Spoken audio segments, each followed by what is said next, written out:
Leveling endlessly with the strongest system. Chapter 21, The Truth. The rumors spreading in the county. Are they true?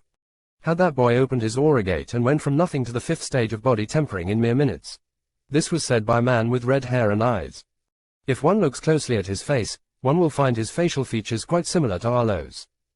He was the one known as the Fierce Sword. He was the strongest count of the empire, but not a good father. He lived under the same roof as Roy, but they hadn't seen each other in years. He was just that distant to this son of his. I see. Only half of what happened in the training ground reached your ears. Roy did what you heard in the middle of a battle.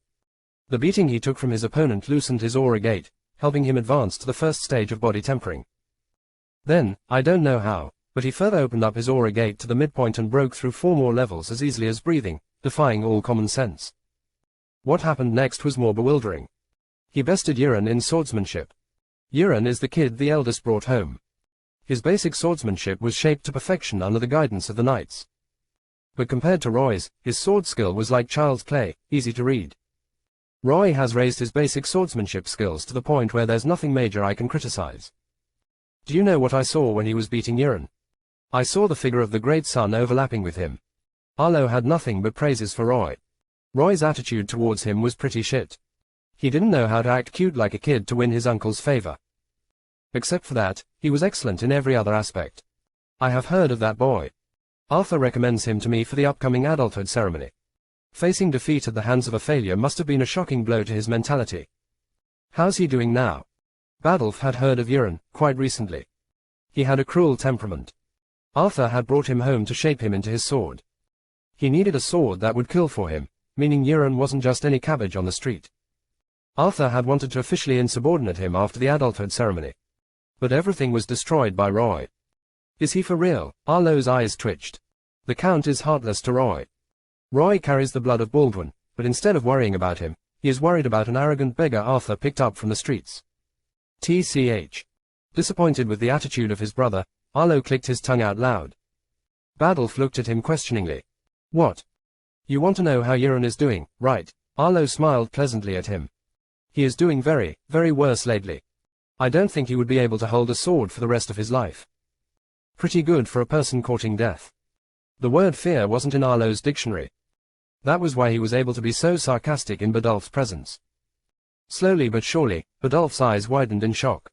That failure crippled him. Ah, yes, it was quite a spectacle.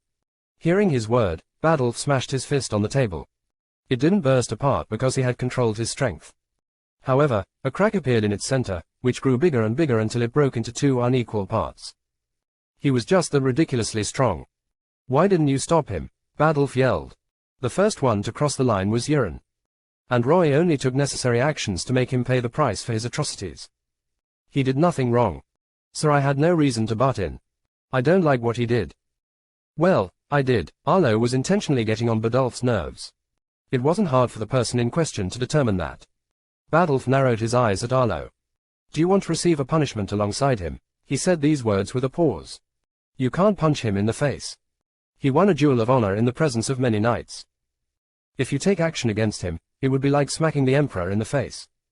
You definitely don't want that. Because Roy had killed a person of his son, Badolf wanted to punish him horribly. However, Arlo was against him taking action against Roy. You know he isn't mine, but you still want to support him. The first thing Arlo did after hearing what Badolf said was look around. After making sure there was no one near them, he breathed out in relief. What Badolf said was too shocking. Roy wasn't his son, and Lady Florence wasn't his wife. If this truth were to reach the ears of the Empire's citizens, Badolf's reputation would go down the drain. He would be made fun of by the people. He isn't your son. I won't deny that. Roy wasn't Badolf's son. Arlo also knew that. The story goes like this. There was a man who married his first wife out of love and his second wife to stabilize his power. He promised them he would not get involved with another woman and that the most capable one among the child he would have with them would become the heir to his throne. The man was from a clan once too mighty, now a part of lost history. Breaking a promise wasn't in the blood of the members of this clan. But one day, a demon possessed him, taking control of his body. It didn't touch his wives and only went around collecting lost artifacts. But one day, it went out and brought home a woman too pretty. She was almost fairy-like, and he loved her dearly. 9 months later, she gave him a child. 2 months later, visits returned to the county. He was an old friend of the man, and he noticed that he had been possessed by a demon. He purged the demon out of his body, helping him regain his freedom. But it was already too late. A huge mess was left for the man to deal with. And that man was none other than the Count of Baldwin County. A lot of things happened after that, but that was a story for another time. Neither that woman nor that child has anything to do with you. But the blood of Baldwin courses through his veins. And he has proved that. He can be a mage or a weapon master, or both at the same time. That's unique only to our bloodline. We're limited in number. I won't let you suppress him more than you already have. I won the bet we made the day you fucked up his life. I hope you will be true to your words. Arlo gave Badolf a stubborn look. It was his way of saying that he would duke it out with him if he tried to harm Roy more than he already had. The Count had harmed Roy 16 years ago. Roy was born with a fully opened magic gate. But the Count had forced close it using his energy. That was what led to his mental retardation. Badolf felt offended. He had never gone back on his words. That was Arlo's job. He met Arlo's eyes. Arlo could see a maddened fire burning in them. I lacked the will to kill an innocent child, so I only sealed his magic gate. Now, however, he's fully grown up. I won't kill an innocent man, and I won't go back on my words. But he has already destroyed one of my son's potential tools. How long will it take for him to turn around and bites the hand that feeds him? If he ever does that, I'll stop at nothing to extinguish him. Badolf promised to let him be, but he won't remain silent if Roy tries to steal what belongs to his children. Don't blame this Count for being ruthless that day. Don't worry. What you fear would never come true. He won't eye the county. Badolf hadn't seen Roy in action, but Arlo had. This Baldwin County in the north of the Empire wasn't good enough to hold him. Roy was like a legendary rock. He would reach the highest level of the sky and not rot in these lands. You've made many empty promises in the past, Badolf said calmly. Arlo placed his hand on his chest. I swear on the blood of Baldwin that I won't let Roy desire the highest seat of this county. He vowed, and his chest glowed. The glow was of a golden color. You are a fool. Badolf was right.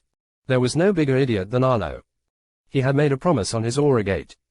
If he failed to fulfill it, his aura gate would crumble, leaving him severely damaged and weakened. Arlo smiled, not at all feeling taunted by Badolf's words. There's a new story in the county. A few travelers went out in search of a rumored gold mountain. 70 days passed, but they couldn't find it. They felt disappointed and packed up their bags to head home. On their way back, they met a man who was visiting the treasure trove they had been searching for more than 2 months. The villager didn't mind guiding him there. Only after reaching that place did they realize it wasn't a literal mountain but a river running through one. The river used to have lots of specks of gold in it. But in the past 70 days, thousands of people came to extract them. By the time they reached the river, it was already dried up of all its value. They reached the treasure trove, but it was emptied. They had eyes, but they only looked far above for 70 days. If they had only looked below their nose, they would have seen it. Brother of mine, you're just like them. What Arlo was saying was clear to Badolf. He had eyes, but he wasn't able to recognize Mount Tai. Roy was Mount Tai. His talent was unparalleled. My sons are better than him. Arlo cracked. Badolf must be delusional to believe that his sons were better than Roy. Just like Rose Charlotte, Roy was born with a fully opened magic gate. And he also had a gate of aura. The magic gate was sealed, but it could be unsealed. Once that happens, he would be a magic and a weapon master, similar to him and the Count. We'll see. How could his sons ever be his match then? Are you going to meet him? Arlo turned to leave, but Badolf stopped him when he reached the door. I'm going to give him a visit. Why? Do you want me to relay a message to him? Arlo was right on point. Badolf wanted him to do a thing for him. He opened the drawer and took out a scroll. Yeah, take this with you. He threw it ahead, and Arlo caught it. Give it to him. And ask him to sign this as soon as possible. Arlo looked at the thing in his hand. It was the betrothed certificate that Rose Charlotte had returned to them. Leveling endlessly with the strongest system. Chapter 22, a miserable deal. The perception skill could be used on anyone. But there was one restriction. They needed to be in his line of sight. That was why Roy was still to perceive information about himself. The perception skill might tell him things he didn't know about. Without a doubt, Roy, who had settled down in his nest, inspected himself after finding the mirror. You used perception on yourself. You acquired information about yourself. His eyes thinned to the size of needles. What he saw utterly shocked him. You're the biological son of Count Badolf. The system highlighted the word biological. Could it be it's trying to tell me something? Wait. Body possession is possible in this world. The Count might not be more than a sperm provider. You were born with a fully opened magic gate and aura gate. An attack led to the death of your mother. In the same attack, your aura gate was fully sealed. The attack happened when you were born. You were saved by Arlo and brought home. Then, your magic gate was sealed. This led to a stagnant in your mental age. So, I was born talented. No, with a fully opened magic and aura gate, I was nothing short of a miracle. Others couldn't bear to see me exist. They didn't kill me, but they sealed away what made me special and also killed my mother, ha. Pathetic bastards. I will find out who they are and make them regret it. At a young age, you ingested a bloodworm and started drinking chrysalis tea. It's good for one's mental health. But if consumed by a person with a bloodworm in his body, it's nothing less than a poison that creates fake mana fat. The bloodworm has made you insensitive to mana. It hates mana and reacts violently when coming in contact with it. Your mana fat will explode when you reach 17 years of age. The torrent of mana will surge to your mana gate, where the bloodworm has taken root. The bloodworm will clash against the mana. When that happens, you'll bleed from your 7 offices, dying a painful but certain and fast death. Fuck, my suspicions weren't wrong. The fat in my body is as fake as the love of a plastic woman. I am already this useless, but I am still being targeted. I did expect underhanded means to be used against me, but this is too much. Roy was shocked at the ruthlessness of this family. He was in pieces since young, but they continued smashing him. He had heard about the bloodworm. It was a poisonous insect cultivated by the Ackleys. It was a family far greater than the Baldwins. The Baldwins had one famous count, but they had many powerful mages. Not to mention, it had existed for several hundred years. It was a legacy family. It had many branch families. Because it planted bloodworms on the magic gate of the talented youths of the branch family, eternally enslaving him, its position has never been shaken. The bloodworm would be put to sleep using a special drug. Only the main family knew how to create it. They would distribute it to the branch families. If the drug weren't taken within 24 hours, the bloodworm would awaken, making it impossible for the mage to use magic. If magic were used, the bloodworm would react violently. Instead of magic, blood would shoot out the mouth. Basically, bloodworm was a vicious poison the Ackleys used to enslave the branch families. The protagonist of the novel was also suppressed by them. Only when the war began did he manage to run away from his cruel fate. Even then, he wasn't able to utilize magic and was forced on the path of a weapon master. And this vicious bloodworm that had ruined the protagonist's life had been sitting happily on Roy's magic gate. He went through his memory. He saw a cloaked figure forcing it into his mouth and down his throat.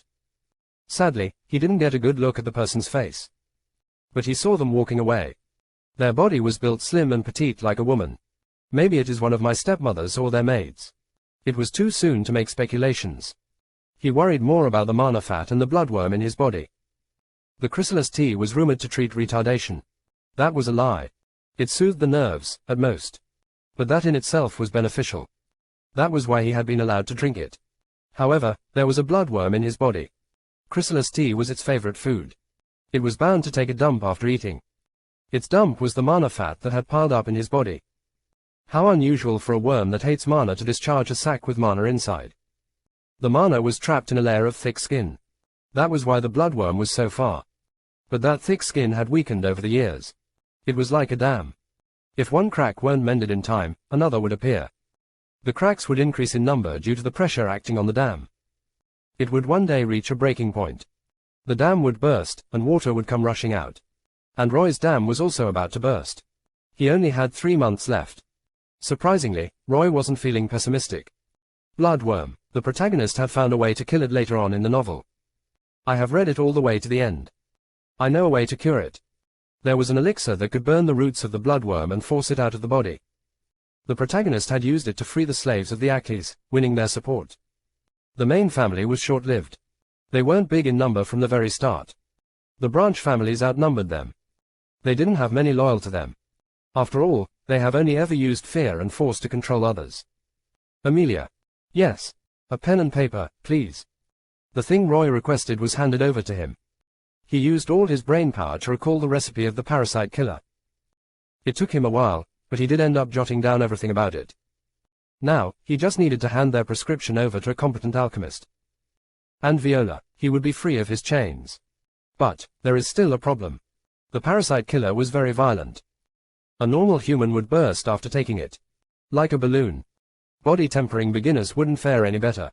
He needed to be at the 7th stage of body tempering before taking it. The amount of EXP he needed to reach that level, however, was 500. Someone knocked on the door. Roy and Amelia looked at each other. Who could it be at this time of the day? Like it or not, I'll be barging inside in a second. So if you're doing something messy, now's the time to sort up. The voice sounded familiar. But what the heck was the person talking about? Roy didn't say shit. Yet, the locked door opened up violently, and in came a shiny bald head. Too blinding. It was Arlo. And he came in expecting something. He didn't get to see the erotic play he was expecting, only a maid serving her master tea. You're better than your brothers. One is a ruthless marauder. The other is a psychopath. I expected you to be a deviant too. But you proved me wrong. Congrats. The look he was giving them was enough for Roy to understand that he was expecting to catch him taking advantage of his lovable maid. This sick pervert. What the heck is wrong with you? Don't you know a noble's privacy shouldn't be invaded? What noble? You're my nephew, Arlo said as he walked in, making himself comfortable. There was an underlying meaning to his words. Roy understood it. Amelia stood close to him protectively. Roy took a sip of his tea. It was hot. He brought the cup down and eyed Arlo. You've neglected me so far. What made you change your mind? A pawn supposed to sit still and die did the most unexpected. It made one move after enduring for years. It was just one move, but it flipped the board, surpassing nearly everyone's expectations. The kings and queens lost to the jester once again.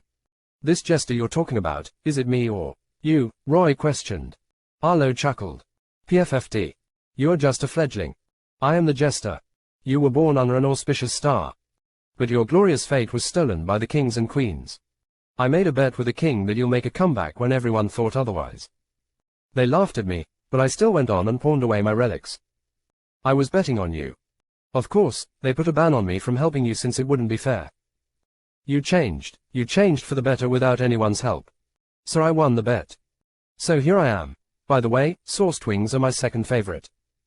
And piping hot sauced wings are my most favorite. Don't mind me helping myself to them. Roy's eyes twitched. This guy was a commodity. He lacked a sense of shame. He really did what he said one by one. The chicken wings he wanted to try vanished. Only one last piece was left. Even that was picked up by Arlo. Maybe Arlo's senseless also affected Roy. He acted like a kid and yanked the chicken wing that was infinitely close to Arlo's mouth. It's covered in my saliva. You still want it? Damn kid. I'll fart. Roy cursed back while munching on it. His expression lit up. Thousands of flavor bursts into his mind. He fucking saw a rainbow. Looking down at the bones in his hands, he thought, this really lived up to its reputation. They know how to keep their wings saucy and hot. Not only was sauce covering it, but it was also injected into the chicken. Eating it was a wonderful experience. Amelia wasn't the servant of the family. She was Roy's maid. She didn't help Arlo, only staring at him suspiciously. This man was coveting her master. How shameless. Arlo helped himself to the tea. Roy looked at him and said calmly, surely, you haven't come here to steal my chicken wings and drink my tea, right? Ha ha, of course, not. Roy's grip on the teacup tightened. Arlo understands one thing. If he had no better reason to be here, it would come flying at him. His nephew was a kid but very threatening. So he changed his mind, not teasing him and being direct. You must be feeling sore after all the training. I got medicinal herbs for that. Soak with them in mild water for 15 minutes. You'll feel rejuvenated. Make sure the water is not too hot or cold for the best effect. There were many who had seen Roy training recklessly, but only 2 who had taken time out of their day to take care of him. Thank you. Roy accepted it. Arlo wasn't too bad a guy, just like he thought. His own father was against him. But this uncle of his had sacrificed too much for him. First off, he saved him when he was a newborn. Roy didn't know from what. But if he hadn't, he would certainly be dead. Secondly, the treasure he mentioned were bound to be extraordinary. Yet, he gave them away for a mere chance. If he hadn't transmigrated over, Arlo would have lost his treasures. You are a herbalist, Roy questioned. Only a herbalist knows what effects herbs have. Either Arlo went to a herbalist to get them for him, or he was one. Arlo shook his hand as if in refusal. Your uncle isn't that great. I am an alchemist. Cough. Roy choked on the tea.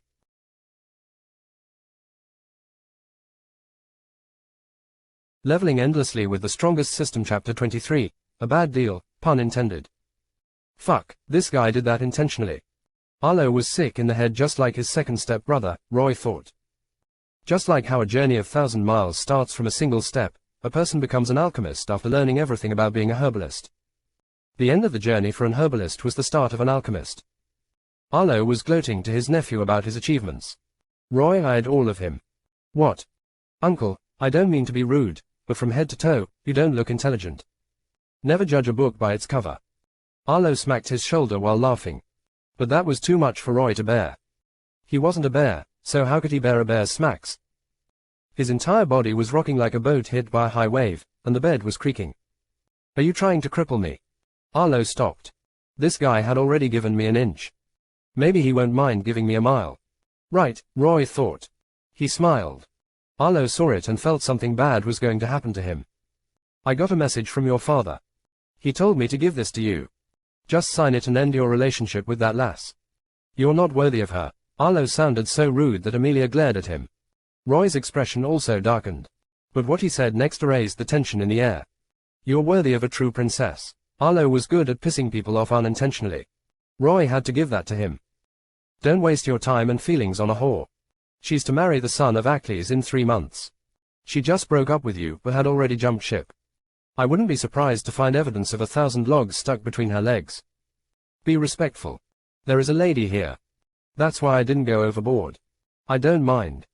Amelia took the betrothed certificate and handed it over to Roy. Rose Charlotte had called off the wedding, so what? Things between nobles weren't so easy. They had eaten the Count's money and formally established this contract. One party was disagreeing, but the other hadn't said a word. Unless Roy also disagreed with this marriage, it wouldn't be called off officially, making it hard for Rose to get together with her lover. Why didn't that man come himself? Is he too busy? Nah, he just hates you. Amelia coughed. Roy rubbed his temples, controlling his tongue from lashing out. All right, it was certain. Arlo had a penchant for pissing people off. He opened up the scroll in his hand and looked at it deeply. Then, a hideous smile propped up on his face. It was a smile only a true villain could produce. Seeing him smiling so evilly, Amelia found him cute, but Arlo felt a chill creep up his spine. What are you planning? Arlo asked, his expression a mixture of tension and interest. Roy raised his head and looked at him. He had one crazy look on his face. She wants to get rid of me, but how can I let go of her so easily? I love her so much that I can't live without her. But it's because my love for her is infinite. I am unwilling to keep her caged by my side. I'm not worthy of her. She is for the stars. That's why I will set her free, but for a little price. And what might that be?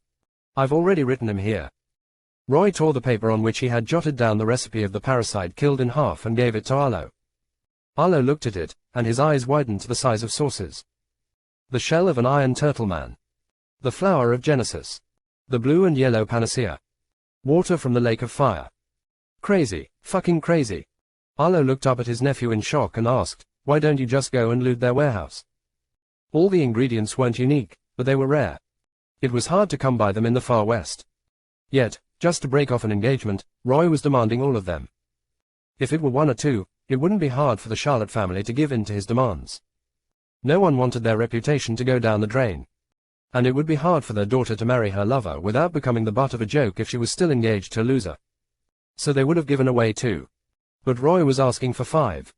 He wasn't taking a plant but aiming for the entire fucking garden. Believe me. They'll give all that to me. Just tell them if they don't, we won't be officially breaking off this marriage. Why are you so certain? They can slap our face with an annulment message and go back on their words with us. But can they do the same to the Acles? No, they can't. The Acles is a legacy family of mages just like them, but they have the Northern Duke backing them. Uncle, what do you think would happen if the daughter they were marrying off to the son of the main family tree was still officially engaged to a loser? Arlo pondered over Roy's words. Car A was leased by Party A, but Car A wanted her driver to be Party B. Party B was also very willing to drive her. However, Party A was the one that leased it. He had rights over Car A.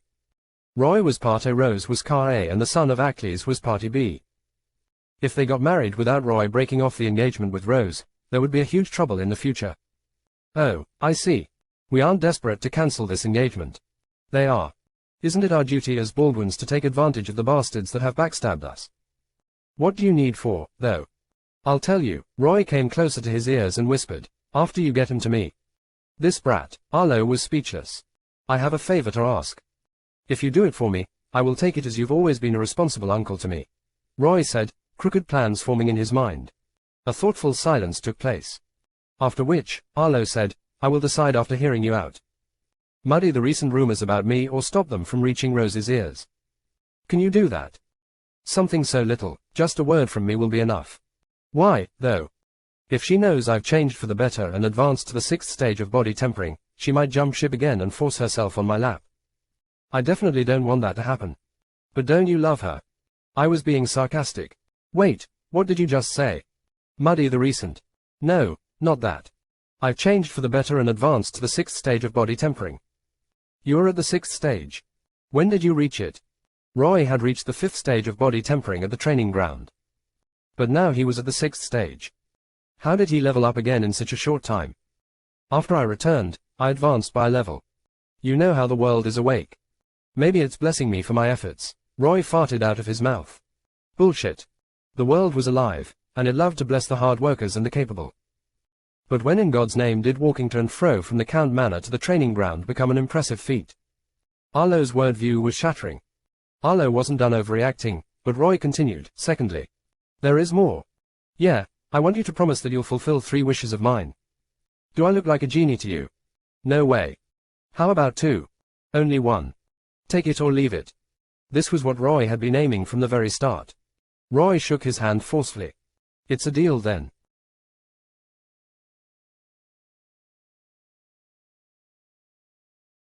Leveling endlessly with the strongest system. Chapter 24, First Hunt. You've become cunning like a wolf. Maybe slipping into the pool and hitting your head on a rock is your greatest fortune. As soon as those words were said, Arlo stood up to leave. Ha ha ha, it might very well be. At his words, Roy laughed and bade him goodbye. Be careful on your way out. Roy had changed very, very much. The change was too big to hide. He could fool 1 or 2 with his terrible acting, but fooling everyone was impossible. So he didn't bother hiding that he had changed from his maid, his uncle, or the people who surround him in his daily life. Or rather, from the start, he had no intention of hiding his true self behind a facade. He blamed his personality change on the accident, which nearly took his life. Since he said so himself, even if someone was suspicious, they had no choice but to believe him. Arlo left in a hurry. But he left with a smile. Maybe he went to have a talk with my plastic father, or maybe he went to a bar to get drunk like a skunk. Only God can tell. What Arlo was going to do wasn't Roy's concern. Honestly, he didn't care what his uncle did as long as he forwarded his stance on his engagement to the people in question before Rose married that person. He was 70% sure that Arlo would be able to do so. And his confidence was backed by reasons. Arlo was very strong. He was never mentioned in the novel, so Roy didn't know his strengths and weaknesses. But he was 100% certain about one thing. Arlo was ridiculously powerful. That was confirmed the moment he used perception on him, but only saw question marks. Arlo was a low-key person who spent most of his time getting drunk and exercising, but that didn't overshadow the fact that he was strong enough to change the weather with one fucking punch. Strength spoke volumes in this world. Because he was strong, Arlo would be able to make Charlotte choke up Roy's demand if they wanted to officially break their daughter's engagement with him. Roy certainly believed that. They'll have no choice but to fill my belly. I will be getting those herbs soon. It won't be long before I get rid of the nasty worm in my body and free myself from the shackles that are making it impossible for me to become a mage. Roy looked out the window in thoughtful silence as his lips curled into a smile, and his eyes gleamed. The future was going to be exciting. Amelia didn't know what he was thinking, but since it made him happy, she determined it must be something good. Seeing him so happy, a smile also found its way to her. Roy was feeling full of energy because he had restored his stamina using the Stamina Restoration Manual, but the same can be said for Amelia. She was extremely tired as she had overworked herself today. That was quite evident as she fell asleep moments after her head hit the pillow. Roy called out for her a few times. His voice wasn't loud and more like a whisper as if he was checking something. After getting no response, he walked up to her and found her fast asleep. He picked her up from the joke of a futon, and Princess carried her to his bed, placing her on the soft mattress before putting the blanket on her. This bed was going to be free for a while.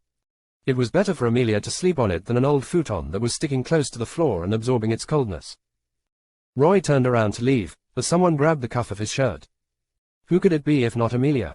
Don't go. Roy looked at her carefully. She wasn't awake. She was talking in her sleep. Just what was she dreaming about to say such things so pitifully? He felt a bit heavy-hearted. She was like his family. It wasn't just him who thought that but also her. If she woke up and didn't find me, she would feel troubled, right? I better leave behind a letter explaining where I went for her. Roy wrote a letter and placed it by the bedside. It explained that he was just taking a stroll outside soon, and she need not worry about him. I'll be back soon. Roy took down the painting and unlocked the hidden treasury. Inside of it was an eye-catching glove. It was enchanted with 2 runes and had an equal number of empty sockets. You've discovered Devil Hand, a high-level runic item. Devil Hand has 2 special functions. The first is called Mana Burst. It's an offensive spell. The second is called Mana Wall. It's a defensive spell. You can activate them 3 times a day. It was a runic item. He had never used it in the past. There was a good reason behind it. The recoil of using the offensive spell wasn't something the old Roy could bear. It would have blasted off his arm. But now, he wasn't a weakling. He has become a level 6 body tempering trainee. He could endure the recoil. As for the other spell, he never faced the need to use it. And when he did, it wasn't with him. So the old Roy drowned and this one transmigrated over. If not for Amelia, I would have lost this hidden gem. Amelia was sensible enough to hide its existence from his step-family. It was a runic item with 2 notable effects, so it was precious, although not rare. They would have long stolen it otherwise. Would you like to equip it? Quote. Yes. You've worn a high-level runic item. Your strength has increased by 3 points. Your agility has increased by 2 points. You've gained the Mana Burst and Mana Wall skills. Name, Roy. Age, 16 years and 9 months old. Express points, 0. Power level, Body Tempering Stage 6th level, 0500 Express. Health, 2. Mana, 0. Strength, 32, 29. Stamina, 26. Agility, 19, 21. Perception, 7.5. Endurance, 8.8. Physical defense, 1.76%. Magical damage negation, 0.98%. You've 6 attribute points remaining. The room was restored to its original look. Roy gently pushed open the door and stepped out. This was a quiet and cold night. There was no one around in the garden. It was the same in the training ground. I'll be borrowing this for a while. Roy stole a solid sword from the racks and went away. Was he a thug or a noble? He quietly left the Count's manor by jumping over the wall.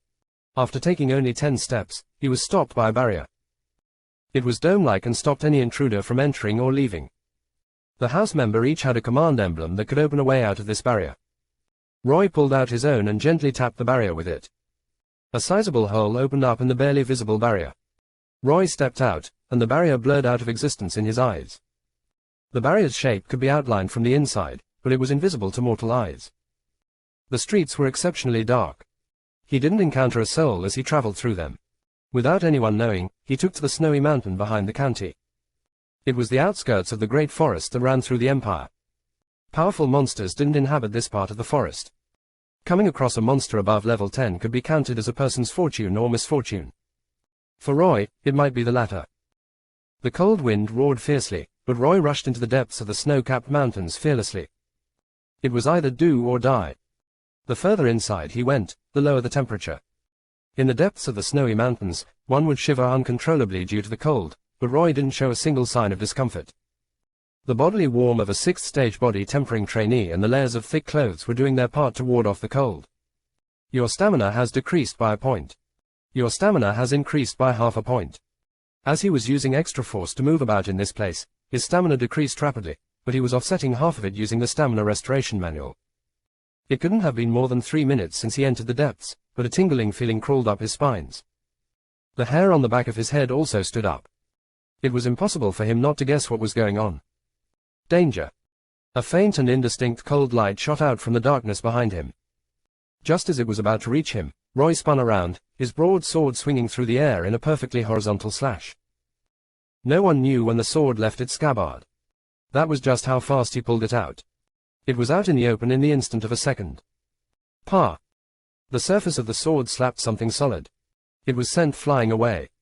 Roy's arm shuddered violently as if Thor's hammer had struck him, but he didn't let go of his sword. He was willing to have a broken bone rather than lose his life. You've attacked a monster. It lost -5 HP. It smashed into the tree 5 meters away. It lacked leaves and was covered with snow.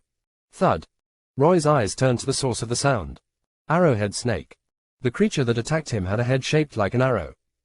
Roy recognized it as the arrowhead snake. The maximum stage this type of beast could reach was 10. The number of lines on its body determined its level. This beast only had 6. So it was a level 6 beast. Its arrowhead had a deep dent on it, and blood was dripping out its mouth. Name, Arrowhead Snake. HP, 5/10. Mana, 10. Hiss. The arrowhead snake was pissed off at Roy. He had smacked its face too hard, disfiguring it.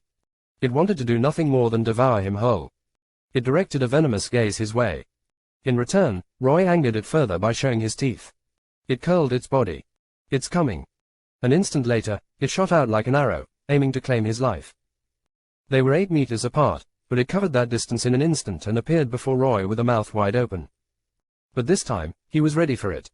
Its jaw snapped into empty air. Roy had sidestepped its attack. It landed 3 steps away and turned around to attack Roy again, only to see a great sword barreling through the air right towards the spot 3 inches below its head. Whoosh! A great sense of danger assaulted it and a mighty wave of pressure pressed down on it. It felt like a mantis before a cicada. There was no doubt in its mind that it would be split apart if it didn't dodge this. It curled its body, ready to dart away. But how could Roy let it leave? The speed at which his sword was descending doubled. It fell short by a step. The great sword drew a horizontal line on its body. Its body separated from its head. It dropped to the ground, dead. Blood gushed out, dyeing the ground red. You've killed a level 6 arrowhead snake. You get +60 experience points, +2 health point, and +3 agility. Roy had completed his first hunt.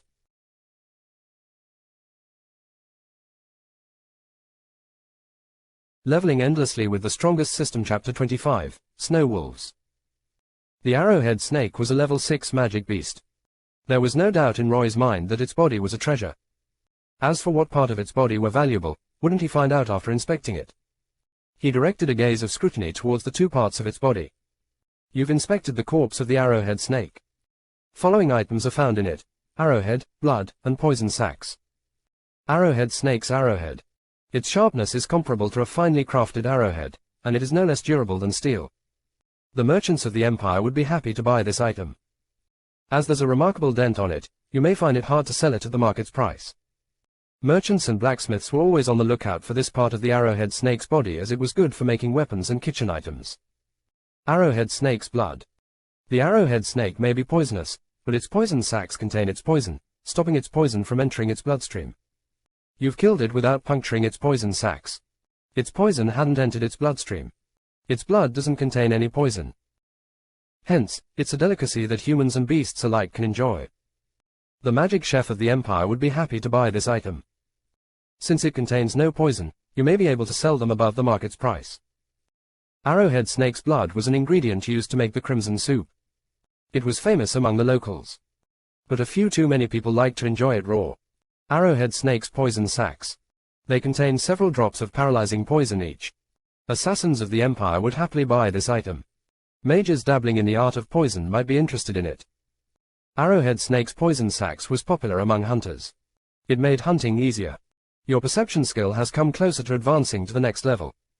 Roy made the good choice of inspecting its corpse. Thus, he reaped many rewards. He had learned what parts of it were traded as goods in the Empire. His perception skill had also reached close to leveling up. The blood of the arrowhead snake was in the air. The snow had failed to mask it. Roy smelled it as he breathed in the air his lungs so desired. He found it incredibly sweet. Wow, it smells like honey. No wonder there's demand for this blood in the market. The scent of this blood spread. Roy lost the status quo of being the only one salivating over it. The snowy mountains were inhabited by many monsters, but the main inhabitants of its depths were the snow wolves. These monsters were predators of the worst kind and could smell blood from up to 3 miles away. Awoo! They howled in excitement. Carried by the wind, their maniacal howls reached Roy's ears. It's about to start. Roy smiled coldly and tightened his hold on the sword. His ears flinched an instant later. His perception was half a point higher than his peers. He could hear the sounds of footsteps. They were far away. But it took only several seconds for Roy to determine how many were approaching him. There are 12, they are below my level. I should be able to take them, right? Roy was looking straight ahead. A pair of green eyes entered his lines of sight. Then the second pair of eyes popped out in the darkness, followed by the third pair. In total, 11 wolves walked out and glared at him ruthlessly. They came for the sweet blood but unexpectedly also found fresh meat. How lucky. They were around 1 meter tall and looked extremely threatening with their mouths opened and fangs revealed. Roy was well aware of what these wolves were capable of. After all, he had come here to kill. He didn't want to keep relying on quests to level up. He wanted to become stronger through slaying monsters. I counted 12, but there are only 11 here. Was I wrong? No. He wasn't. The last snow wolf had used the veil of the night as its cover to circle behind him. It was crouching close to a tree that was behind Roy. It was able to cover up its track. But its breathings were caught by his ears. The snow wolves in front roared threateningly. Roy took a step back. Immediately, the snow wolf behind jumped out from its hiding spot and clawed at his exposed neck. Rot responded to it instantly. He had been expecting this sneak attack since the moment he stepped back. The snow wolf failed to make the sure kill. It didn't know why, but it was stopped 1.5 meters from the target. And it was feeling pained. Looking down, it saw a sword stabbed into its chest. It uttered a weak roar. Roy pulled his sword out. Blood gushed out of its limp body immediately. With a thud, it dropped to the ground, its eyes lifeless. Open hollow corner bracket ding. You killed a level 3 snow wolf. Close hollow corner bracket. Open hollow corner bracket. You gained 30 experience points. Close hollow corner bracket. Just like that, it had died. The snow wolves' planned sneak attack failed. Their kin also died. As a result, all of them were angered. Awoo! Awoo! Awoo! The snow wolves howled like crazy and rushed at Roy from all directions. 2 moments later, the opened jaws of 3 snow wolves were threatened to reap off Roy's head. Instead of retreating, he jumped ahead and swung his sword in an arc. A split second later, he landed on the ground uninjured. The snow wolves behind him crashed down. There was a line on their neck. It gleamed eerily. Open hollow corner bracket ding. Congratulations on killing 2 LVL2 snow wolves. You gained 40 EXP. Close hollow corner bracket. Open hollow corner bracket ding. Congratulations on killing a LVL3 snow wolf. You gained 30 XP. Close hollow corner bracket. Their head then detached from their body. So far, he had killed 4 snow wolves. But the chills creeping up his spine didn't die down. They just increased in intensity. Danger was approaching him.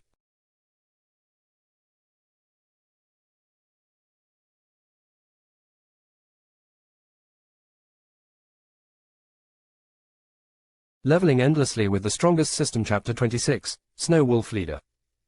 The other snow wolves didn't sit still as he slew the others. Their jaws snapped in empty air as Roy rolled away. Like a cheetah, he pounced on the snow wolf that was all by itself. The shadow of his 500-pound body draped over it when he was meters away from it. His sword shot out in a linear line. It was a blur to the snow wolf, but it jumped back instinctively. It thought it had dodged it, but the pain assaulting its senses and the fresh red blood on the tip of Roy's sword told an entirely different story. Its body slowly lowered to the ground.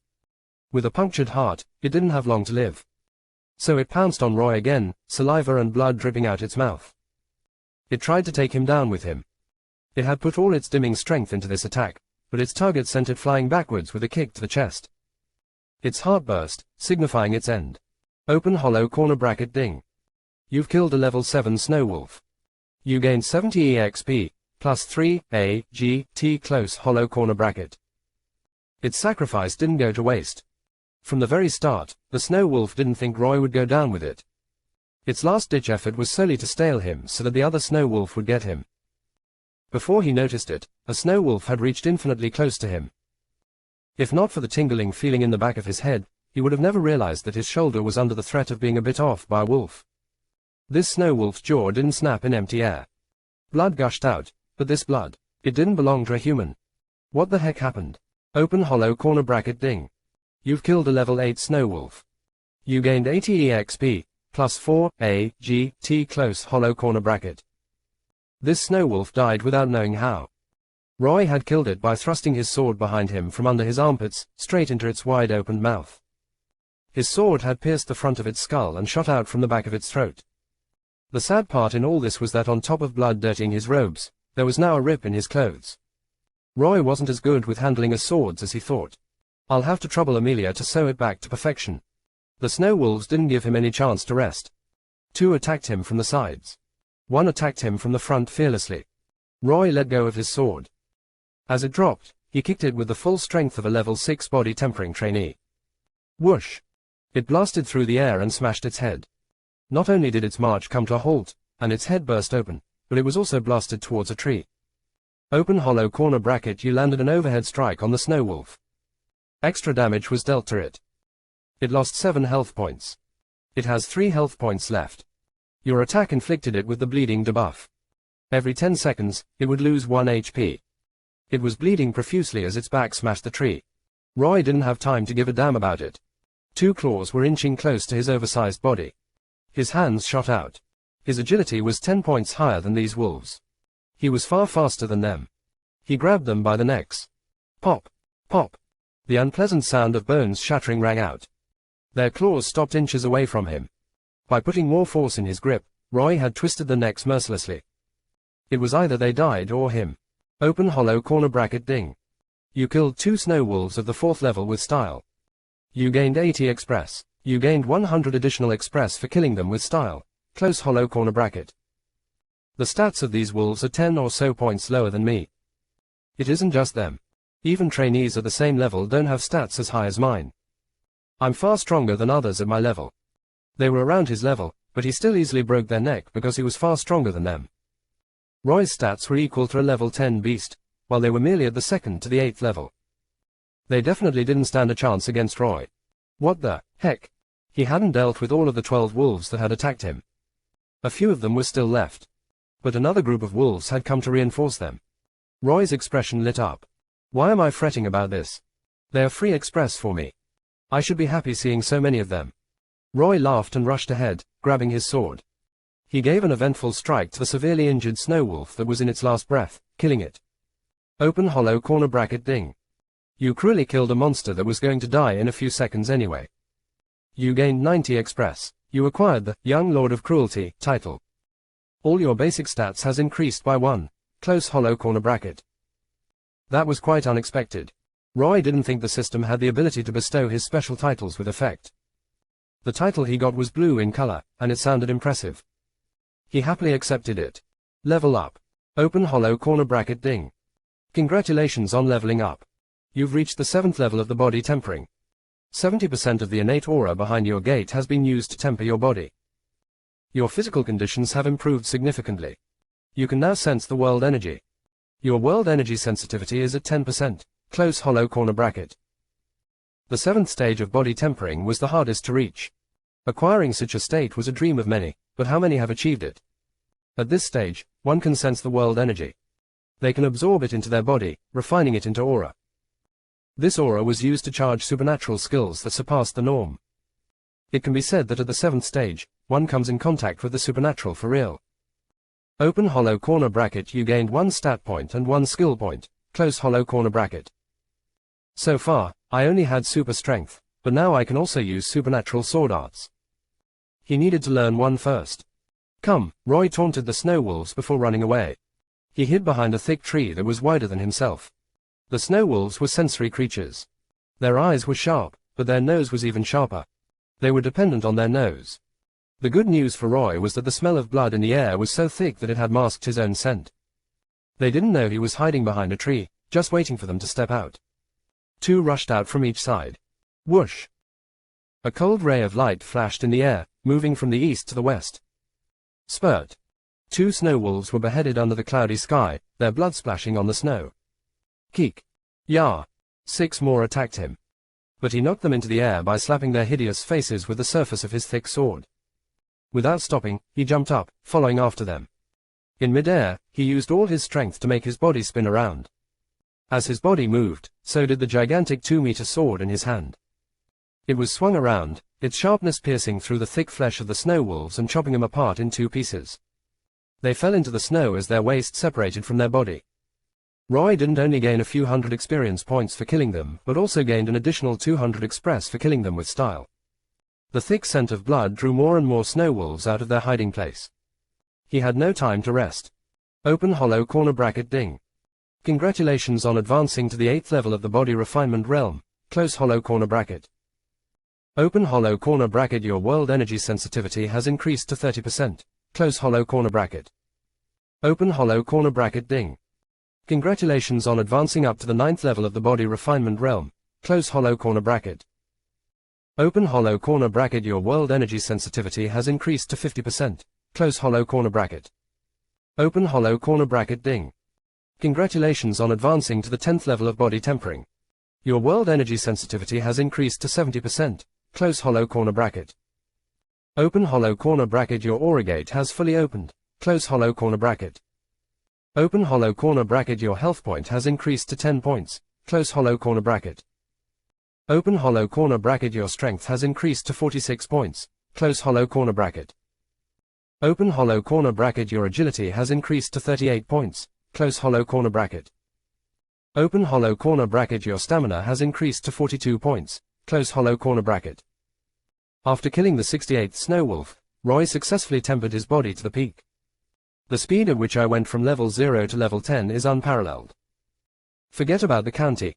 If the geniuses of the Empire heard about my leveling up, they would smash their heads on the wall to commit suicide out of frustration. Killing monster is the best way to level up. Roy stood in the center of their corpses with a dozen snow wolves surrounding him. He was alone, and they were plenty in number.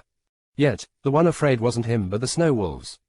They were looking at him in fear like he was a cyclopes. They were smart.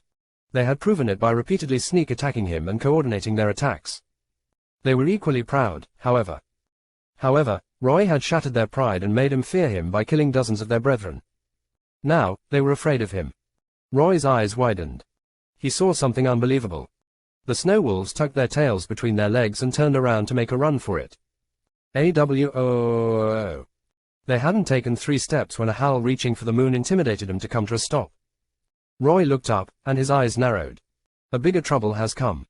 Reflected in his eyes was a 2-meter-tall snow wolf leader. Its fur was like snow. Its claws were like knives. Its teeth didn't pale in comparison to a well-crafted blade. And its oppressive gaze was like a towering mountain that crashed on Roy's back. However, it failed to bend his knees.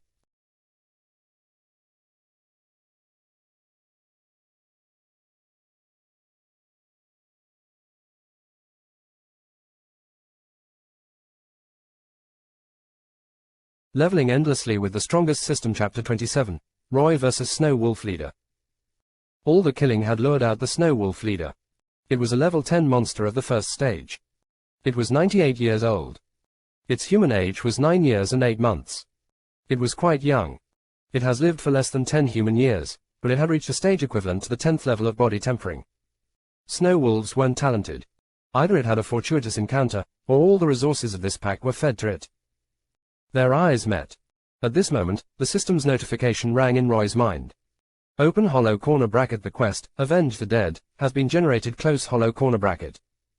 Open hollow corner bracket. Quest info. Close hollow corner bracket. The Snow Wolf Leader is a ferocious beast who has killed dozens of hunters and herbalists 10 times that amount. It loves to hunt down the weak, and whenever weaklings enter the depths, it sends out its pack to kill them. It has been terrorizing the herb pickers of the county and the villages at the summit of the snowy mountains for the past year. Your task is to end this nightmare and avenge your fallen brethren. Open hollow corner bracket. Goals. Close hollow corner bracket. Kill the Snow Wolf Leader, 0/1. Open hollow corner bracket. Time limit. Close hollow corner bracket. -7 hours. Open hollow corner bracket. Rewards. Close hollow corner bracket. First and second page of the Manual of Shadow. -1000 EXP. Snow Wolf Leader Slayer title. All 3 rewards were splendid. AWOOO. The Snow Wolf Leader looked down at Roy disdainfully. Roy looked back at it with an intent to dominate his gaze. We're at the same level. Taking you down will be quite a challenge for me. Bad news for you, I am not one to back out. Get down and face my sword. It was a boss monster. Killing it might be hard for a party of 5 level 10. But Roy accepted the quest to kill it, trusting his strength. They were a good distance away, but Roy's face and the bloodbath he had created were reflected in its eyes. The snow wolf leader didn't understand a word of what he said, but it felt deeply insulted by his gaze. The sight of its dead comrades angered it even further. It roared loudly, proclaiming that it won't let Roy see the next sunrise. Leaping forcefully, it nosedived straight towards him from the top of the mountain. Its bones were sturdy, and its hide was thick. It was confident that this plunge wouldn't injure it. That's more like it. Roy liked its straightforwardness. He slammed his leg on the ground, shooting straight at it. They clashed in midair. Dang! The giant sword and the knife-life claw connected, producing a resounding smash that was like 1,000 silver needles piercing into one's eardrums. It felt awful to hear. The snow wolf leader was quicker than Roy in making the second attack. Its other claw thrust forward, piercing the air and threatening to pierce his heart. Roy was only able to tilt his sword, putting its surface in the trajectory of the vicious beast's attack. Ding, ding! Its nails collided with the sword. Roy had dodged its attack, but he was tossed away like a poor little ragdoll. The snow wolf leader came out on top in the first bout, proving it was superior to Roy in terms of combat. Roy's pride took a hit. His back crashed to the ground. A weird sense of discomfort raised in his chest, and he tasted a rusty metallic scent. He forced the blood down his throat and stood up, and jumped away as if escaping from an explosion. The snow wolf leader landed where he was, blasting away the snow. A woo! Releasing a roar, it activated a skill. Unlike Roy, it had plenty of magic skills up its sleeves. Its snow-like fur released a burst of moonlight, bathing Roy in silvery silence. If faced with this sudden flash, anyone's first instinct would be to cover their eyes, but although it hurt so much that his eyes turned red, Roy kept them open. Swoosh! And so, he witnessed a silvery streak cutting through the air and approaching him like a silent killer. Without a pause, he raised his sword, whose surface met sharp claws. Sparks flew between Roy and the snow wolf leader. The darkness took him away a moment later. In 10 breaths, they clashed a total of 30 times, moving all over the mountain. The snow wolves moved back. This wasn't a battle they could join. Whoosh! Roy slashed out with his sword with all his strength. The intent behind this attack was to cut this beast in 2 halves. Swiftly turning to the side, the snow wolf leader dodged the sword's sharp end and then whipped its tail at him. Roy raised his sword in order to defend against it. Cold lights flickered in the snow wolf leader's eyes, not escaping Roy's, whose red, almost close to bleeding eyes were wide open. Notice. Roy's eyebrow raised. It's up to something. While on its way to meet his sword, the fur of its silvery fur bristled like thorns, its tail hardening and becoming cold and solid like ice. Its whipping tail had become too powerful to block. Although Roy noticed that, it was already too late. He couldn't pull back. Or else, he would be taking the attack head-on. After the tail clashed with his sword, Roy was thrown back. His back hit a tree barren of leaves. It was already struggling to survive. It broke in half and fell in the snow, raising a cloud too white. This whiteness was not brilliant like the blood trickling down the corner of Roy's lips. Ha ha. It got him hard. But he laughed as if he wasn't the one coughing out blood. Stabbing his sword in the snow, he stood up and glared fearlessly at the approaching towering beast taller and broader than him. Come again. The huge eyes of the Snow Wolf King revealed utter disdain for the lump of meat that was Roy. It wasn't looking at him like a hunter would look at its prey. It was looking at him like he was already dead meat. A woo! It rushed towards Roy at an amazing speed. In 3 breaths, he had covered the distance between the two. Roy didn't move a step away. He stood still as if he had given up. It underestimated the power of the human in front of him and pounced on him, baring its fangs. That was going to be the biggest mistake of its life. At the last moment, Roy raised his gloved head as if to meet its fangs and yelled, "Mana Wall." One of the 2 runic symbols of the glove released a flicker. An instance was all it took for countless blue dots of mana in the air to become visible, gather at the center of his palm, then expand and solidify to take the shape of a blue shield, which he held with one hand and smashed on the wolf's face. The Snow Wolf leader completely wasn't expecting that. It was in a position where it couldn't change its position. Dodging the shield was out of the question. Pa! The strike to its entire face left it concussed and shattered its fangs. Its vision blurred as it fell down like a withered leaf. Now's the time. Roy's hand holding the shield rose and fell again and again. Pa! Pa! Pa! Pa! A section of the ground beneath the Snow Wolf leader ruptured because of Roy's subsequent strike on its head with his giant sword. Between his consecutive strike and its concussion, the Snow Wolf leader failed to put up a fight. Under Roy's gentle care, it lost face and its face was also disfigured. Arrogance caused your downfall. Roy laughed at it after he turned its brain into a mesh with his shield. Open hollow corner bracket. You've killed the snow wolf leader by bashing its head open with your shield. Close hollow corner bracket. Open hollow corner bracket. The shield bash skill has been created. Close hollow corner bracket. The snow wolves saw the death of their leader and took a step back. No one was threatening them to fight Roy any longer. It was time to escape this scene. They tucked their tails between their legs, and this time they ran away for real. No one was insane enough to avenge the death of their leader. Roy was too much for them to handle. Open hollow corner bracket. You gained 100 express for killing the snow wolf leader. You gained an additional 100 express for killing a monster superior to you in terms of combat and skills. Close hollow corner bracket. The death of the snow wolf leader caused Roy's EXP to increase crazily. Leveling endlessly with the strongest system. Chapter 28, bonus chapter, more about Weapon Master. Open hollow corner bracket. Ding. Congratulations. You have killed the snow wolf leader. You've completed the Avenge the Dead quest. Close hollow corner bracket. Open hollow corner bracket. Ding. Congratulations, all 3 rewards for completing the quest are rewarded to you. Close hollow corner bracket. Open hollow corner bracket. You gained 1000 experience points. Close hollow corner bracket. Open hollow corner bracket. You acquired the first and second pages of the Manual of Shadow. Close hollow corner bracket. Open hollow corner bracket. You earned the Snow Wolf Leader Slayer title. Close hollow corner bracket. Roy saw his experience points surging to 1200 points and smiled with his eyes. Holy fuck. I had to kill 35 or so snow wolves for that much EXP, but just completing one quest has given me that much. This comes as a shocking surprise to me. Questing is really profitable. Roy felt elated. Why wouldn't he when he had earned so much EXP in so little time? Open hollow corner bracket. You've reached the 10th level of the body tempering stage. This level is recognized as the peak of the first stage by the inhabitants of the Far West. With a 100% chance, you can advance to the next stage if you use 30,000 EXP and an awakening stone or undergo baptism on an awakening platform. But you can level up to the next stage of body tempering to increase your world energy sensitivity beyond 70%. Close hollow corner bracket. Holy cow. Just like Roy expected, it wouldn't be easy for him to advance to the Weapon Master stage. He didn't have access to an awakening stone or the awakening platform. The royal family had a monopoly over the first one. Even if he were willing to use all his wealth, he wouldn't get it. The only way to obtain it was to play by the royal family's rule. The Weapon Master stage was a stage many yearned to reach but failed to in their entire lifetime. The chance of reaching this stage was very little. The lower one's sensitivity to the energy of the world, the lesser the chance that they would advance to the Weapon Master stage from the body tempering stage.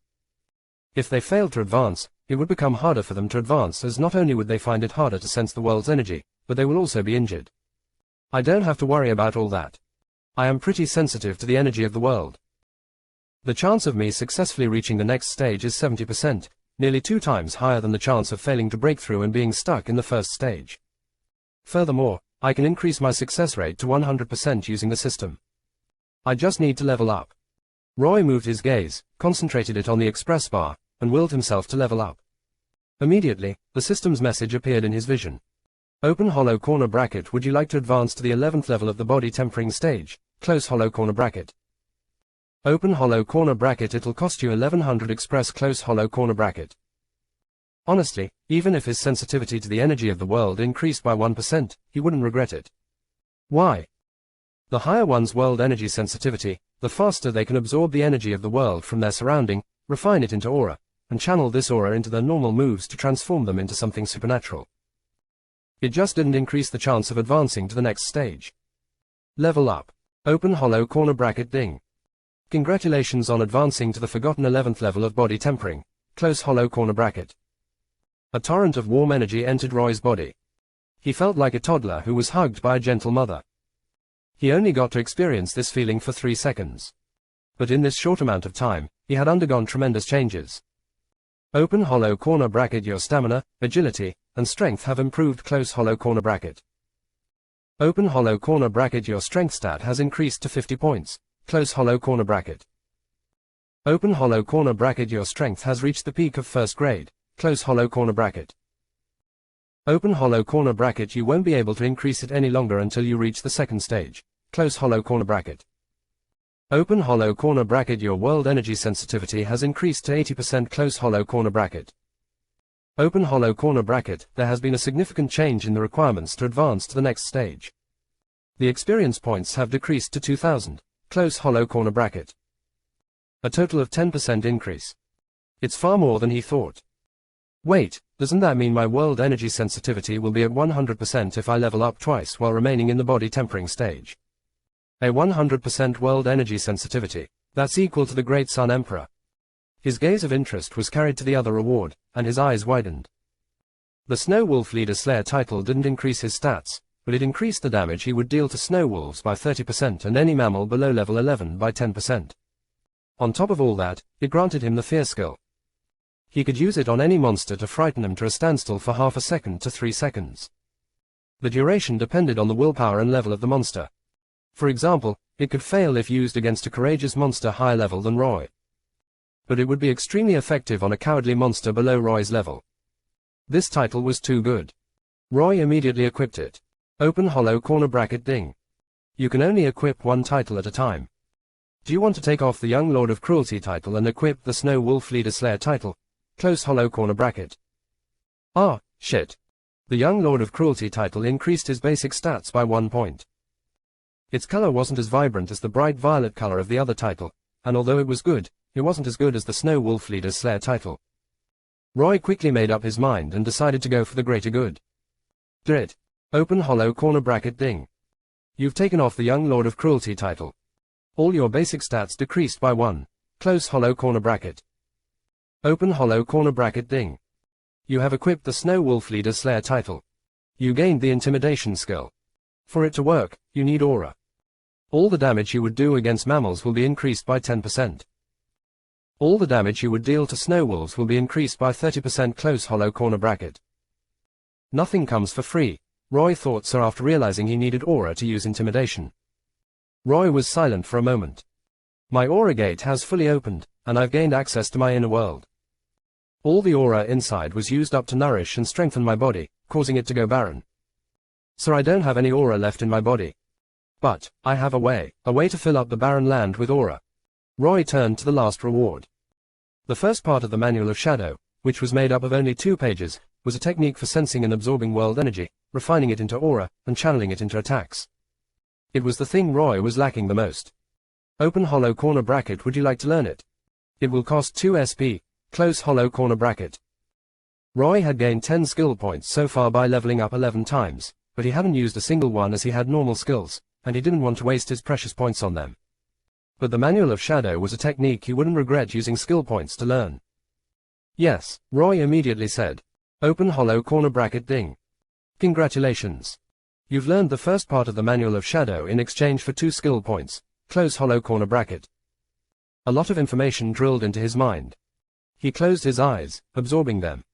Open hollow corner bracket. You've learned the forms and mindset necessary to sense the world's energy, close hollow corner bracket. Open hollow corner bracket. You've learned the world's energy absorption breathing method, close hollow corner bracket. Open hollow corner bracket. You've learned how to refine the world's energy into your aura and store it in your inner world, close hollow corner bracket. Open hollow corner bracket. You've learned the way to channel aura out of your inner world and into your attack, close hollow corner bracket.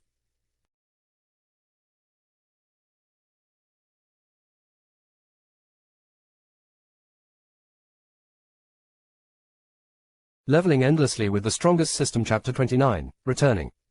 Roy didn't have a world energy sensing technique before, and hence, he couldn't show his full might as a level 10 trainee. That was why he was overwhelmed by the Snow Wolf Leader. If he had learned a few offensive aura techniques, he would have never been at a disadvantage against it. But now that he had learned it, a Snow Wolf Leader was no longer his match. He took the horse stance, and his breathing also changed. Sometimes he was taking deep breaths but exhaling very little. Other times, he was exhaling all the air from the mouth, but breathing very little from the nose. Open hollow corner bracket. You've utilized the Shadow Manual, close hollow corner bracket. Open hollow corner bracket. 1, 3, 6, 9, North units of aura gained, close hollow corner bracket. Roy's eyes opened. They were like that of a ferocious beast. His entire temperament had changed. If previously, he was all about raw strength, then now he had truly transcendent normality. Let's try it out, my newfound strength. Roy punched out. Bam! His fist hadn't reached the tree, but it burst apart into two and fell backward as if an invisible energy beam had blasted it. It wasn't an energy beam but his aura that caused the tree to break. Finally, I've become a true master, Roy said, feeling amazed at the strength he exhibited. The young man in tattered clothes didn't leave. The reason he had meditated in the snow to gain aura wasn't that he was overly eager to try out his newfound strength, but because he needed aura to access his subspace to store the treasures sprawled around him. He stared at the level 2 to level 10 beasts lying on the ground with a merchant's smile. Profit, this was all profit. It wasn't wrong to say that the snow wolves' bodies were full of treasures. Merchants weren't allowed to wear fine silk, but there was no rule against them wearing clothes made out of snow wolves' fur. Merchants were huge fans of these furs, and they were willing to pay a handsome amount for them. It was a known fact in the far west where there was a single empire that had banned anyone below the status of noble from wearing fine silk. The wheels in Roy's mind turned. These were the winter months of the far west. The south was an excellent place to be, but the north was too cold for people, especially tender ladies. The snow wolves' white furs could be used to make clothes that would attract anyone who has an eye for beauty and make people who can't endure the cold of these months crazy. Men and women alike look good in their clothes. It also keeps a person warm during winter. If he made clothes using all their fur and sold them, he would be counting money until his hands turned sore. But he would get a nice amount if he just sold the raw material. More importantly, their fur was nothing compared to snow wolf leaders. After all, it couldn't be penetrated by creatures of level 3 and below. Its fur was of the finest quality, used to make authentic luxurious clothing. It was the type of item to be found in an auction. Their claws, bones, and teeth were merchandise. Accessories and utensils of fine quality are made out of them. The meat and bone marrow of these beasts are also eatable. Its meat was soft and plump like orange and also sweet. The content of fat and juicy meat was nicely balanced. Roy remembered reading a line in the novel that said its steak was comparable to A3 Japanese Wagyu beef, carrying enough charm to make connoisseurs of good food and drink fork out their wealth. Their meat and bone marrow broth also worked to improve the constitution of trainees. He could also increase his stamina, health, and agility points to 50 by eating them. I will get a dozen or so tons of snow wolves' meat after dismantling them. It wouldn't be hard to find a bulk buyer in the county. Magic chefs are fond of this meat. I can easily sell all of them before they rot by walking in a restaurant and having a small talk with the owner. Roy thought intelligently. As for the rest of their items, there are plenty of buyers for them too. Roy's brows drew closer. He estimated that he might be able to sell the furs, claws, teeth, and meat in a few days for a small fortune. He would gain financial independence, earning the right to give the middle finger to his shitty family, and start somewhere else whenever he felt like it. There was a mountain of wealth before him. He would feel very, very regretful leaving them behind. He wanted to take them all with him. That was why he had endured the cold so far. Aura left his inner world, puffing out his pores. It was invisible to the naked eyes. But it became visible to Roy when he infused aura into his. The color of his aura was golden like any other weapon master. It traveled to the symbol in the center of one of his palms. Immediately after, a black hole appeared above his palm. It was too small, the size of his hand. Maybe I can expand and contract it. It's worth a try. Roy gaped at the massive dark hole in the void. With a thought, he had managed to expand it to a boulder's size. He snapped back quickly. Let's get to work. One by one, the corpse of the beasts were dragged into it. Then, it closed, disappearing into thin air. But Roy knew he could summon it at any time and take out the things inside. He decided to call it a day. He went down the mountain, meeting no problem. It would be a different case if he had to carry corpses down manually. A lot of beasts would have come to find trouble with him, attracted by the thick scent of blood. Killing snow wolves wasn't impossible. But bringing their corpse down was the hardest task. For Roy, funnily, it was the easiest.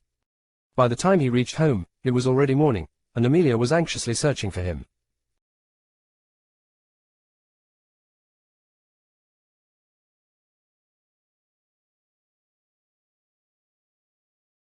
Leveling endlessly with the strongest system. Chapter 30, Unlocking Sixth Sense.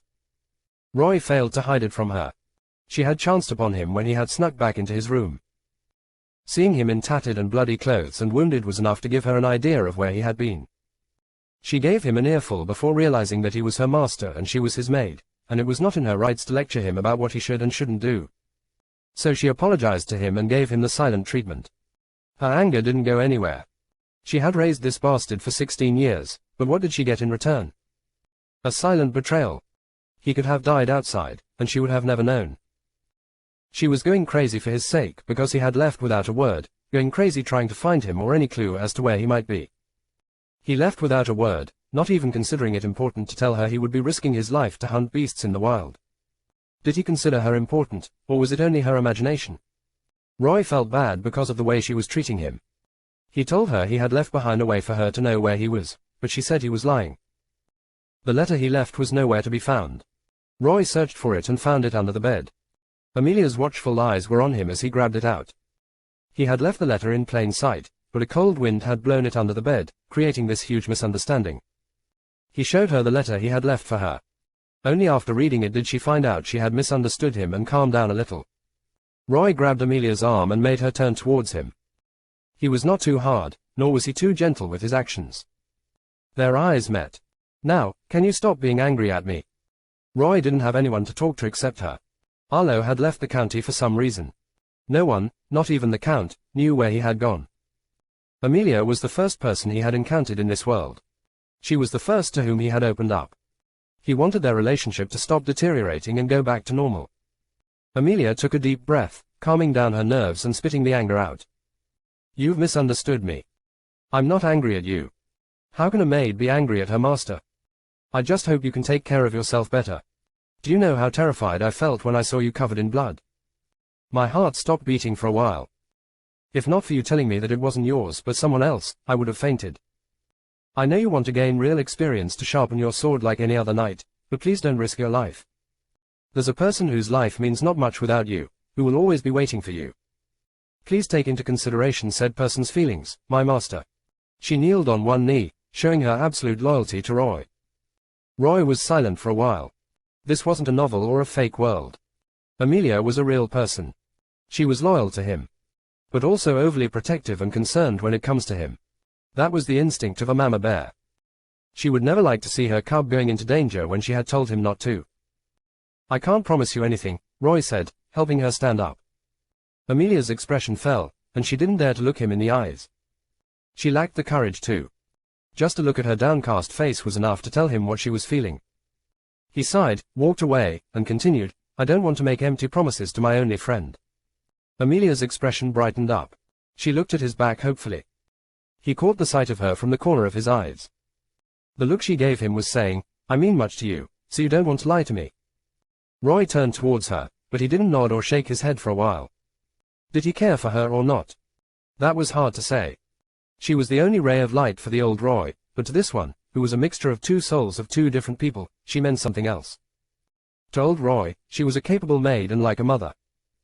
To this Roy, however, she was someone he wanted to lift out of misery and push towards glory. That, however, didn't mean he cared for her. It showed his desire to repay her for the things she had done for him over the years. Roy asked himself one question: would he protect her if she was in danger? The answer he found was, yes, he would. Hem. A while after, a gentle noise of agreement came out of his throat, causing a beautiful smile to blossom on Amelia's face. Roy gulped. She looked too pretty at the moment, like a cherry petal.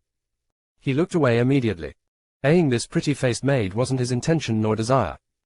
3 days had passed since he had gone up the mountain to hunt the snow wolves. Roy had trusted several dozen of corpses of the beast he had killed to the local butcher house. It was a very big place with dozens of butchers that were good at dismantling. They had their handfuls with other customers, so even though Roy was the son of the Count, they told him to come back next week. Roy did a magic trick to change their attitude. They promised that they would dissect all of them in 7 days when he flicked several gold coins their way. Like money in Roy's previous world, gold coins would make anyone go crazy. Arlo was still nowhere to be seen. These past few days, Amelia had served him well, applying healing cream on his wounds, wiping his body gently with warm water, and spoon-feeding him. The many bruises and internal injuries he had received from fighting the snow wolf leader and its packs were now too pale to be seen by the naked eye. He was almost entirely healed. Immediately, he opened his status window and looked at the details. Name, Roy. Age, 16 years and 9 months old. Titles, Young Lord of Cruelty, increase all stats by 1, Snow Wolf Leader Slayer, increase damage dealt to snow wolves by 30%. Increase damage dealt to normal monster by 10%. Equipped. Express points, 100. Power level, body tempering stage 11th level, 0 1200 express. Health, 9/10. Mana, 0. Aura, 1100. World energy sensitivity, 80%. Strength, 50. Stamina, 42. Agility, 38. Perception, 7.5. Endurance, 8.8. Physical defense, 1.76%. Magical damage negation, 0.98%. Stat points, 10. Skill point, 8. Item equipped, none. Just a few more hours, and he would be as good as healed. There was a considerable improvement in his constitution. He was like a monster in a human being's body. One must know that the strength of the Snow Wolf leader was 50 points, and it was a boss-ranked monster of the 10th level. To take it down, even 4 level 10 trainees might not be enough. But Roy had the same state as it, and he was a human. Basically, he could tear trainees with his bare hands. That was just how dangerous he had become. A young man that had lost 5 or so kilos was being closely followed by a maid. His metabolism had increased because of reaching the 11th stage of body tempering. And during these past few days, he had eaten like a cow, consuming only organic green. That was why his weight had decreased so drastically. Still, he looked the same as ever. Dieting couldn't affect mana fat too much, only magic could. At best, his weight would stop decreasing after he lost 10 or so more kilos. That was equivalent to 20 to 25 pounds. How many did you fight? A lot. How many exactly? You're better off not knowing about some things. Roy patted Amelia's shoulder and gave her a smile. She was curious about everything he had done that day all of a sudden. If you don't want to tell me, then just don't. It's not like I am curious. Your face is telling me a different story. HMPH. You must be seeing things. Those words were barely audible, but Roy chuckled as he had heard them and found out that she, too, had a silly and cute side. And he found it fun to tease her. He pinched her nose. EHH, she yelped, closing her eyes. By the time she opened them, he had walked away. What was that for? She wondered why her master did that to her. Roy had 10 attribute points. He put them all in his perception. During his fight with the wolves, he realized that the tingling feeling on the back of his head that was telling him danger was approaching was directly related to the fact that his perception was higher than a normal person's by 0.5 points. He would be able to discern danger better if his perception increased. Open hollow corner bracket ding. Your perception has increased to 15.5 points. Close hollow corner bracket. Open hollow corner bracket ding. Congratulations on pushing your perception beyond the realm of normality. You have gained 6th sense. Close hollow corner bracket. Open hollow corner bracket. Your perception has gone beyond the limits of a human, evolving into a 6th sense like that of elves, dwarves, and other higher beings. You can sense incoming danger. You may also discern their trajectory. You can sense changes in the world. The fluctuation of mana and the energy of the world in your surroundings might not escape your notice. Close hollow corner bracket. Roy only had this to say, fuck, this is the strongest system in both name and capabilities. Elves were born with the ability to communicate with nature. Dwarves were born talented craftsmen whose lifespan was ridiculous longer than humans. There were fairies in this world, but there not be even one in the far west. They had wings, born capable of flying. Humans, only they didn't have an innate racial trait. But Roy, oh Roy, he had broken the social norms. And his innate racial trait was a ridiculous time better than others.